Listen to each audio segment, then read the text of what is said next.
పెద్దపల్లి జిల్లా కాల్వ శ్రీరాంపూర్ మండలంలోని ఆసన్నపల్లిలోని నకిలీ మందులు అమ్ముతున్నటువంటి వ్యక్తులను సోమవారం గ్రామస్తులు పట్టుకున్నారు.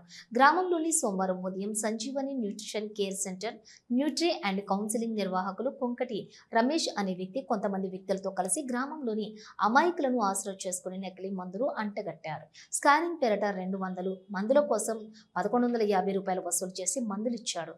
గ్రామస్తులకు అనుమానం వచ్చి ఆ మందులను తనిఖీ చేయగా అవి కాలం చెల్లిన మందులు అని వాటిని పరిశీలించగా వాటిపై డేట్ గడిచిపోయింది. వెంటనే గ్రామస్తులు కూలారం వైద్యాధికారి డాక్టర్ భావనకు సమాచారం ఇవ్వడంతో వెంటనే గ్రామానికి చేరుకుని మందులను పరిశీలించారు. వాటిని పరిశీలించగా అవి నకిలీ మందులని తేలిందని డాక్టర్ తెలిపారు.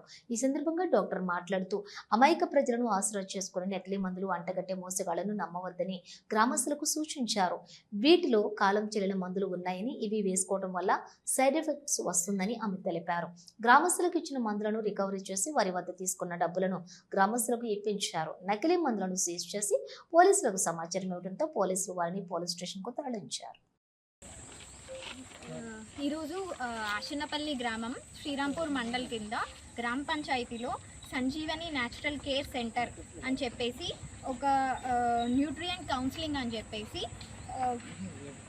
కొంకటి రమేష్ అనే అతను సంజీవని న్యాచురల్ కేర్ సెంటర్ కింద క్యాంప్ కండక్ట్ చేసి ఎక్స్పైరీ అయిన మందులు, ఎలాంటి మందులు అంటే స్లీప్ ఎయిడ్, ప్లేట్లెట్ బూస్టర్స్, ఇంకా న్యూట్రియంట్ సప్లిమెంట్స్ అని చెప్పేసి క్యాంప్ కండక్ట్ చేసి ప్రజల దగ్గర ఒక్కొక్కరికి 200 చొప్పున స్కానింగ్ కోసము, ఈ మందుల కోసం ఏవైతే కొన్ని ఎక్స్పైరీ అయిన మందులు ఉన్నాయి, కొన్ని కరెక్ట్ మందులు ఉన్నాయి, వీటి కోసం 1150 రూపాయలు అని చెప్పేసి బిల్ వేసి వీటిని పంచడం అనేది జరుగుతుంది.